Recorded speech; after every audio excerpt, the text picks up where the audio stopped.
Hi, guys, good evening. Welcome back once again to the EdWord. I'm your host, Eddie, and in tonight's video, I'll be doing my episode review and recap for episode 2 of the return of everybody's favorite show, The X-Files. Sorry, I don't know why I did that. I just become very proud of myself that I can whistle successfully for the most part to the X-Files theme.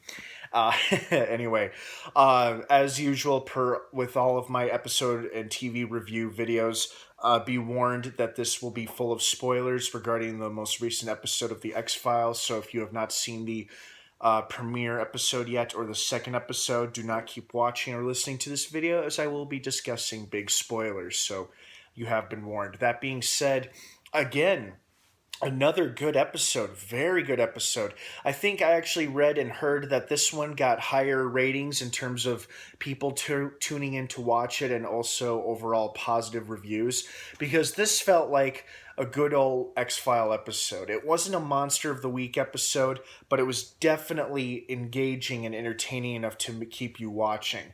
It was along the themes of good old government conspiracy that always kept Mulder going, kept his drive alive and whatnot. And this it was an interesting storyline. They were investigating a doctor, scientist who committed suicide in a secure facility. Because of a high-pitched, unbearable ringing in his ears, and so he stabs himself with a letter opener to finally end his suffering, and that leads them to the possibility that the Department of Defense is experimenting genetic modification on human children.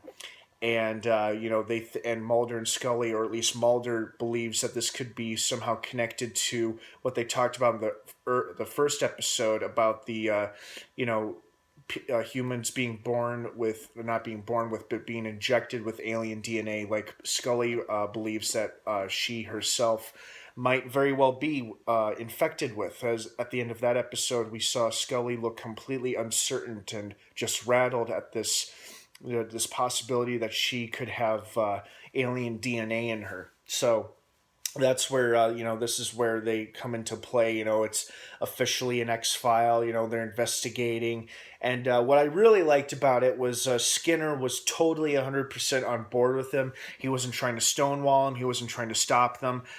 He wasn't trying to impede their efforts through bureaucratic bullshit or whatever. In fact, he even after the DoD representative leaves his office with the files, the recently acquired files that are deemed classified, Skinner immediately looks to Mulder. He's like, I assumed you made copies.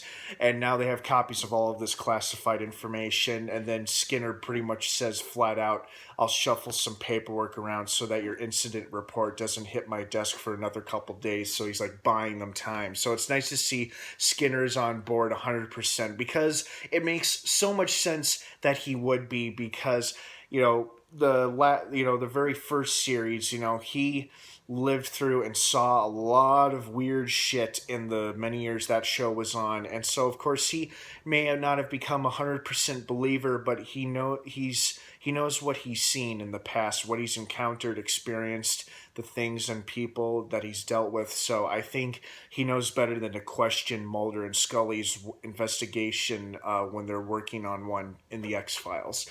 And, it was a great episode where it was like about human enhancement or mutation. It was also kind of heartbreaking to see those poor kids with those genetic disorders, being secretly kept and isolated in this hospital where they were being secretly treated for, not being experimented on necessarily, but the doctor running the whole operation insisted that, they were trying to save these kids' lives and improve their lives. And then, of course, this leads one clue and connection to another for Mulder and Scully. And, they find out that this young man inadvertently killed the doctor, forced him to kill himself because when he gets emotional or, agitated in some way, he's able to generate this unbelievably high-pitched, high-toned hearing that only his victims can hear if he imposes it on them. The scientist was an accident because the scientist was actually helping him trying to locate his long lost sister.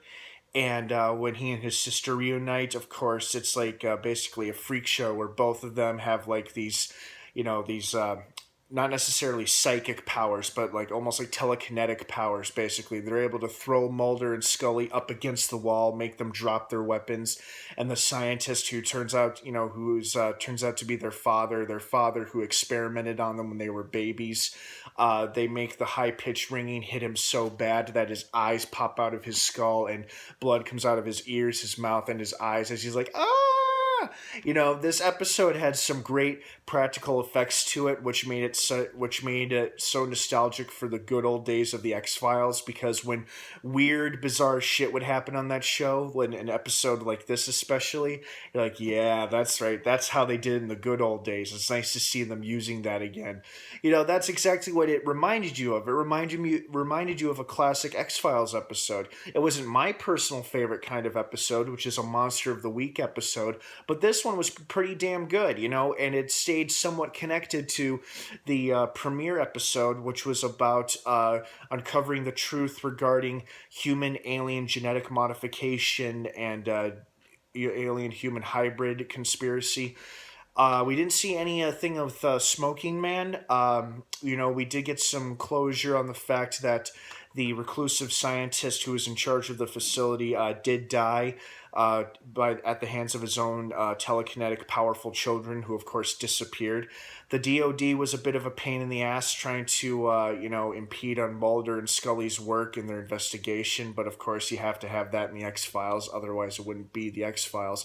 But at the same time, to all the characters who are supposed to be members of the DoD, I wanted to say, fuck you, man. Fuck off. God, I hate people like you who get in the way of Mulder and Scully trying to dissuade them from looking any further into anything, man. It pisses me off. But you gotta have those kind of characters, unfortunately, on a show, especially like the X-Files. But overall, pretty damn good episode. I'm looking forward to the next one. I believe that the next one does not premiere until February 1st, so about less than a week from now. And I think this episode premiered right after the premiere episode because this was supposed to be considered a two-parter or something like that. But bottom line, we won't get a new X-File episode until next Monday. So keep that on your minds and write down your schedule. That's when X-Files returns, and that's when we'll get the next 4 episodes because we have seen 2 out of 6. So I'm looking forward to the rest of it. So far, so good. I really enjoyed it, and I think most people enjoyed this episode a lot more than they enjoyed the first one.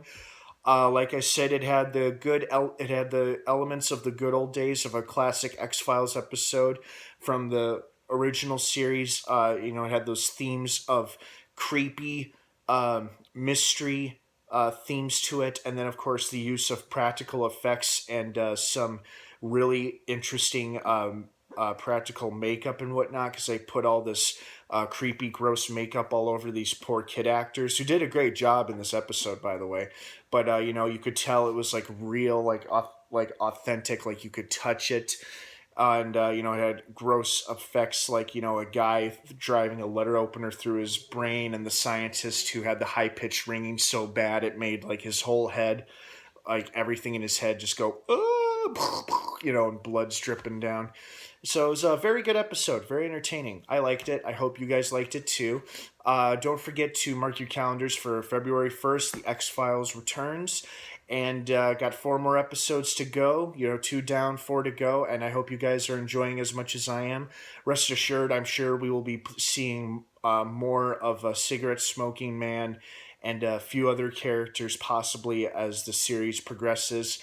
And, it's an interesting theory out there that people have that, this could be a test run to see if this gains enough of a following or an audience and it does well in ratings, if they could like revive the series altogether, like instead of just having this 6-episode miniseries, like do a full 22-episode season.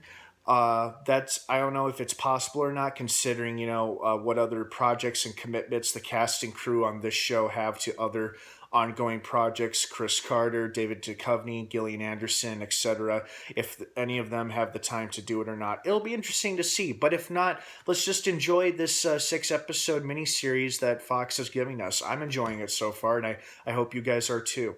Well, guys, thanks for tuning in here on the EdWord for all of your episode review and recap needs. Thank you so much for watching, and don't forget to subscribe for more episode review videos on The X-Files, The Walking Dead, Fear the Walking Dead, both of which will be returning shortly. So mark your calendars for those shows, as well as several other upcoming shows and movies that we have a lot to talk about and look forward to in the next coming months. Well, guys, thanks again for tuning in. Have a great rest of the night. And of course, until next time, trust no one.